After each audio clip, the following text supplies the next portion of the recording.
Hey guys, and welcome to the Working Money Channel. Michael Branch here on Twitter posting this. Crypto market cap could burst to $200 trillion amid largest wealth accumulation in history. This coming from macro guru Raoul Pal. Here's what he's saying. Okay, he was just interviewed by Scott Melker. What I do know is if I just extrapolate the network adoption effects, the number of users and where the number of users is going, and assume it gets to somewhere between 4 and 5 billion in the next 10 years or so, which would be central bank digital currencies enabling it, all ticketing, a whole bunch of stuff going on that way. The market cap of the space is going from $1 trillion to $200 trillion. So a 200x explosion over the next decade, guys. This coming from Raoul Pal. And if you guys didn't see my video this morning, I will link it up here in the top right hand corner. We talked a little bit about DTCC, the announcement that was made just yesterday, and why it could be even bigger than what was initially reported yesterday. Okay, I also talked a little bit about Anthony Scaramucci and how he is thinking that the BlackRock deal isn't really phasing traders as of yet, and people are still sleeping on the BlackRock deal and how big this deal really is. So if you guys didn't catch this morning's video, I do suggest you watch it. Raoul Pal goes on to say people don't realize the world has never seen an accumulation of wealth like that in history. This would be the shortest period of time of the largest accumulation of wealth ever seen.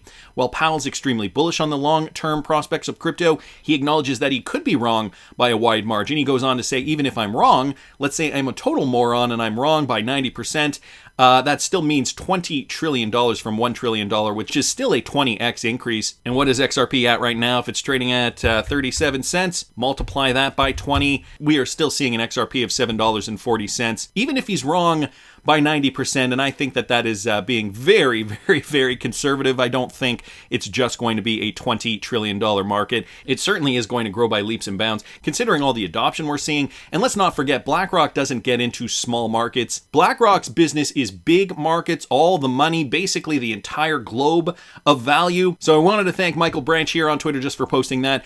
I also saw this, guys, from Jeffrey Miller here on Twitter. Some interesting insight from David Schwartz talking a little bit more about Flare. We haven't really heard David Schwartz talk about Flare too much, but Jeffrey just retweeted out Riz XRP's tweet here. Listen to David Schwartz discussing Flare and how that is going to change finance as well. Yeah, so I'm at the Flare team, formerly under the Ripple Spring effort, which was like a venture capital kind of arm at the time. We invested in them a few years ago. I'm very impressed with what they're doing. Flare has built a network using different pieces that they took from different blockchains. Ethereum smart contracts, Avalanche consensus, and XRP settlement. And what they're bringing to the XRP world is essentially a DeFi solution. So they have a fast and reliable settlement mechanism, XRP, and they have ways to essentially bring Ethereum-style smart contracts to the XRP world. They've gotten a lot of exchanges to support their airdrop, which I think is really impressive. That's a very difficult thing to do, and that's going to make it easier for people to just for their token to be sort of distributed widely, which I think helps with keeping the system decentralized and helps with, keeping the system reliable. It is fantastic to see companies building systems that add utility to XRP, and I think that the ability to use XRP directly in smart contracts is going to be tremendously useful. A lot of things here. XRP used directly in smart contracts. You heard David Schwartz here say, they are just driving more value to the XRP ledger too. So XRP is going to overall be more valuable once Flare gets up off the ground. And they've cherry-picked, right, the best pieces of each system. The idea of smart contracts, right, as one part of it. They use XRP for settlement. And also note, too, that David Schwartz mentioned how successful the Flare Networks team was at getting all these different exchanges cooperating and agreeing to airdrop us our Flare tokens, our Spark tokens, our FLR tokens. So a team with credibility, obviously striving for success, and it sounds as though they are succeeding at their goals. Wanted to thank Jeffrey Miller here and Riz here just for posting that. Got some more updates here, guys, from XRP Crypto Wolf. Most active XRP Ledger project integrates first ever blockchain game. Now, we talked a little bit about the Maladroids announcement when it first came out. The modular ecosystem based on the XRP Ledger, On XRP, announced the integration of its Maladroids play-to-earn project on the XRP blockchain. In addition, the On XRP team announced that the game, which resembles the popular Fall Guys arcade game, is fully functional, but noted that it will launch later as scheduled. The Maladroids is now integrated into the XRP XRPL and is fully functional. That was a tweet just released on Friday. Utility for OXP is here. Staked matches, play to win, and on-chain transactions. The first ever blockchain integrated game with staking mechanics on the XRP ledger. We are still on schedule with our launch. So Maladroids is supposed to be the first blockchain integrated game with staking mechanics. In Fall Guys, players fight for essentially nothing. But in Maladroids, both XRP and OXP, a native on XRP token, will be at stake. As reported by you today, before the start of each game, players will have to stake their XRP or OXP, and then whoever is first across the finish line will take the prize. So adding to the stakes, no pun intended, more on the line here, real XRP, real OXP on the line. And so I think this is just going to create a more competitive atmosphere, more competitive than video games already are, and that's saying a lot. Video games with nothing on the line can get pretty competitive. So, if there is real crypto on the line here as a prize, I can see how this can get really intense really quickly. Anyway, interesting news there. Wanted to thank XRP Crypto Wolf just for pointing that out. And shifting gears a little bit, guys, to moving all the money, okay? Right now, Swift is the standard, but Ripple, they've been working to slowly transform this over the years. I've got a tweet here from Bill at Belisarius 2020. You missed the news of several companies entering partnerships with Ripple to use its ODL, leveraging XRP to facilitate payments instead of using Swift. Here's an extract from an Australian payment provider's website. It uses Ripple's ODL and Swift for cross-border payments. Now, he just posted this screen grab from the FlashFX announcement from a few weeks back. FlashFX also provides traditional Swift transfers to destinations or in currencies that are not yet Ripple-enabled. So we know that they want to use Ripple, obviously. They're going to have to rely on their fallback system, Swift. In the meantime, until we really start to see that corridor open with RippleNet, yes, FlashFX is still using Swift, but only where a currency or country is not Ripple ODL enabled. So again, the rails are going to really dictate when that ODL or on-demand liquidity transfer occurs. And I'm starting to think, guys, that we are going to see this sooner rather than later. I don't know if you guys remember this clip. I have the clip up here as well. Bill also writing great about that clip. He writes, great clip, and from someone who was with Swift for a long time. Whether it is ODL using XRP, replacing or complementing Swift, it is as good a use case as any in crypto. And so this is the head from EuroXM Bank. If you guys haven't seen this clip, I'm going to play it right now. Listen to this. The discussion surrounding crypto replacing Swift. So we did speak earlier where you mentioned that it's not necessarily about replacing Swift, it's about complementing it. So let's get some more information on this. Okay.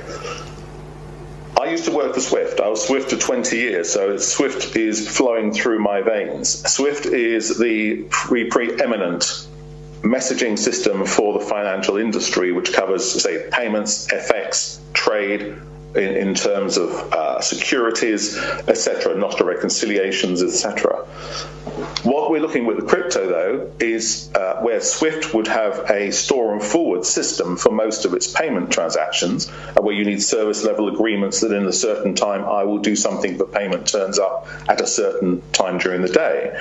Here we're looking at the new network styles, which allow instant, real-time movement of the funds and visibility of those funds as well. So we would not have a situation where banks need to come back to you and say, have my funds arrived? It's 3 days later.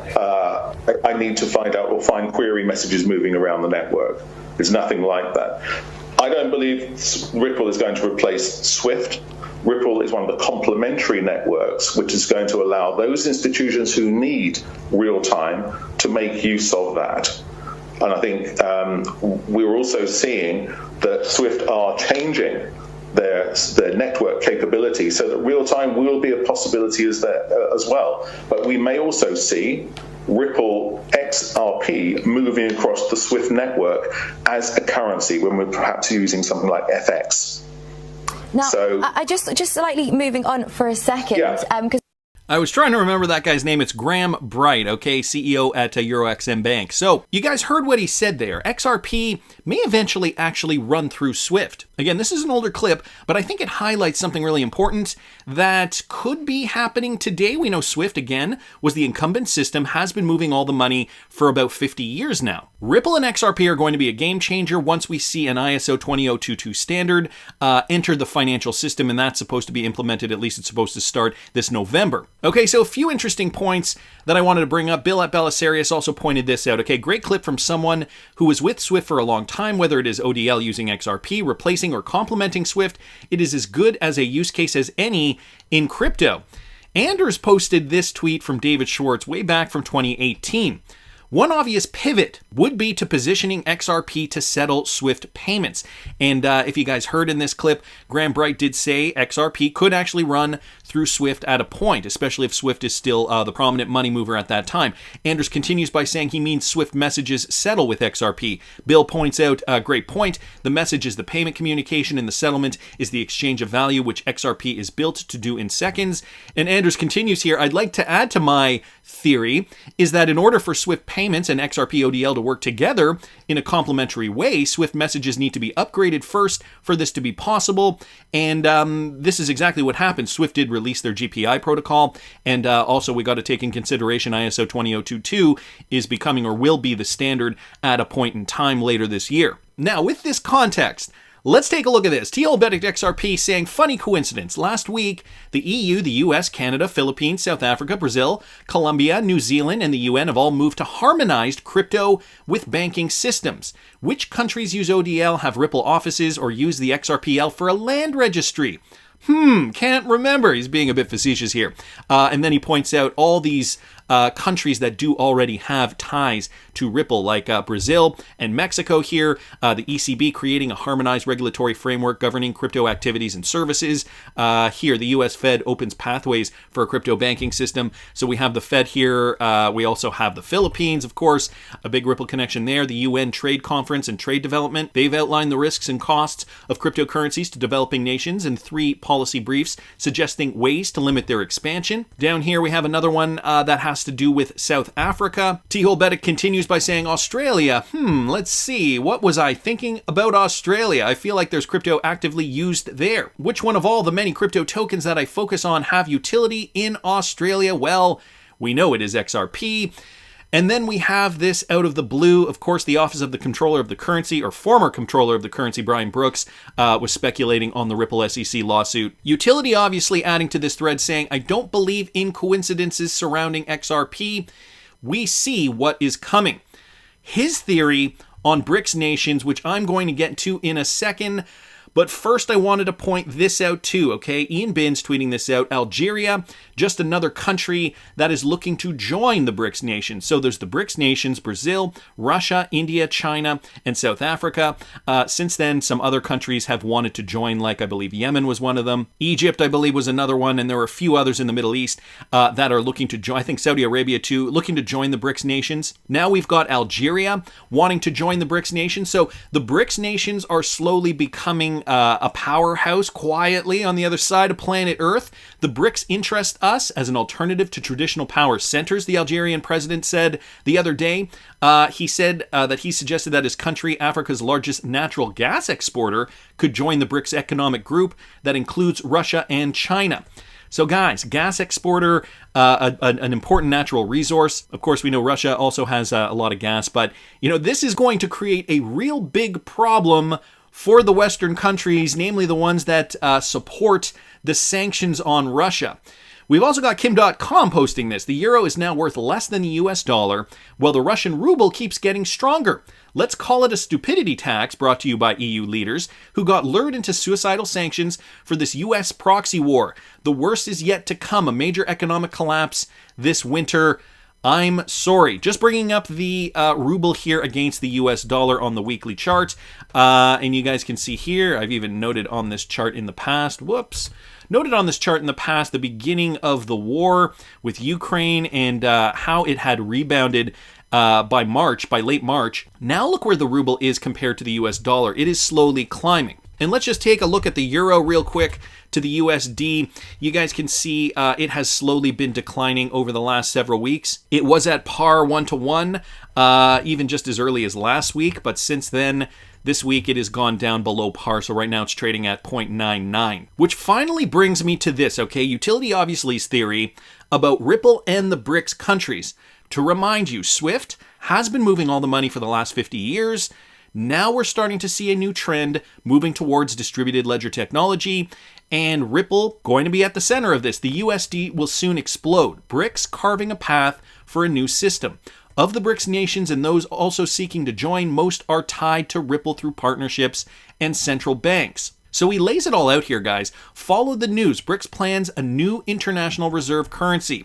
So here he goes, pointing out all the connections. Targeting the US dollar's hegemony, Russia, China, and BRICS nations plan to craft a new international reserve currency. That one we know.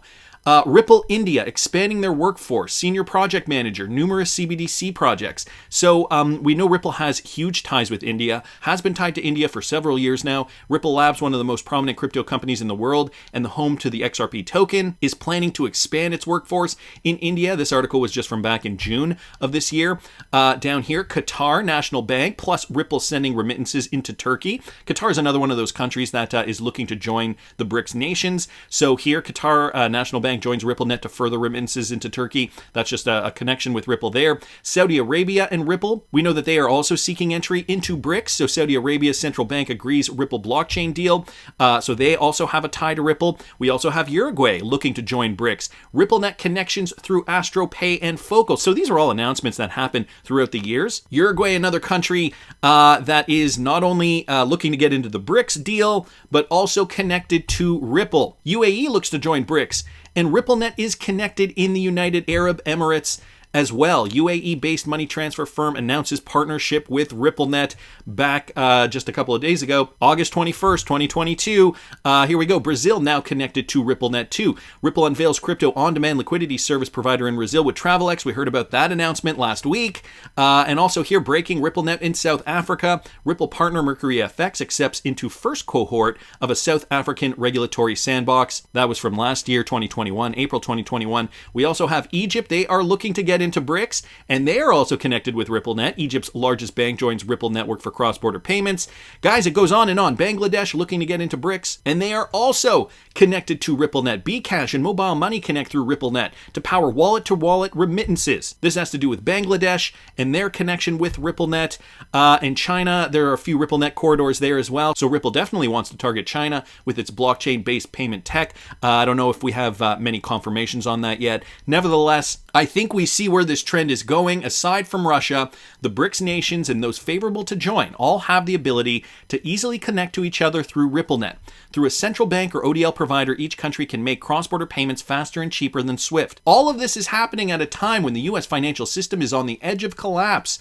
At the same time, Ripple and XRP are tied up in a legal clown show by the SEC. All of this while the IMF endorses XRP and XLM over other networks. Don't you get it? Don't you see? XRP is the future. We're just waiting for the United States to admit it. And to be honest, I could not agree more. I did not realize, I guess I did realize, but when you put all the pieces together, it really does paint a strong picture of where the BRICS countries really see their strengths with regards to an economic base. Not only are the majority of BRICS countries confirmed partners of Ripple, the ones that want to enter the BRICS countries, the Qatars, the Bangladeshes, the Yemens, the Egypts, those countries as well already have partnerships with Ripple. This will add to the flywheel effect. They will be able to subvert SWIFT. And I think in a few years we'll realize the rest will be history. That's just my opinion, but I want to hear what you guys think. Please subscribe to the channel if you haven't already. Like the video if you like the content I'm providing. I always love hearing your comments. See you in the next one, guys.